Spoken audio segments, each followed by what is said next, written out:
ആദ്യ വാക്ക് ബിട്രേയൽ. ഫൂഫി മറ്റൊരു കുട്ടിയുടെ അടുത്തേക്ക് പോയപ്പോൾ ട്രെവറിന് തോന്നിയത് ഇതാണ്, ബിട്രേയൽ, അതായത് വഞ്ചന. രണ്ടാമത്തെ വാക്ക് മലീഷ്യസ്.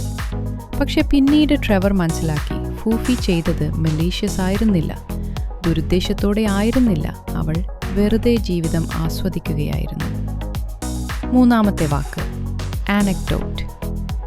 ഈ കഥ തന്നെ ഒരു ആനക്ഡോട്ടാണ്, ട്രെവർ നോവാന്റെ സ്വന്തം ജീവിതത്തിൽ നിന്നുള്ള ഒരു അനുഭവകഥ. ഇത് ശ്രദ്ധിക്കൂ, മോഷൻ. ഡിബേറ്റ് സെക്ഷനിൽ പഠിക്കുന്ന വാക്ക്. ഡിബേറ്റിന്റെ വിഷയത്തെ മോഷൻ എന്ന് വിളിക്കും. അവസാന വാക്ക് റിബട്ടൽ. എതിർവാദത്തിന് മറുപടി പറയുന്നതിനെ റിബട്ടൽ എന്ന് പറയും. 5 വാക്കും മനസ്സിലായില്ലേ? സേവ് ചെയ്യൂ. നാളെ ചാപ്റ്റർ 2 ഉടൻ പുറത്തിറങ്ങുന്നു. ഡിക്ഷണറിയിലെ പൊതുവായ അർത്ഥങ്ങളല്ല, നിങ്ങളുടെ +1 ഇംഗ്ലീഷ് ബുക്കിലെ അർത്ഥങ്ങൾ മാത്രം. പഠിക്കേണ്ടത് മാത്രം പഠിക്കൂ. ബുക്ക് ലഭിക്കാൻ ബുക്ക് എന്ന് കമന്റ് ചെയ്യൂ.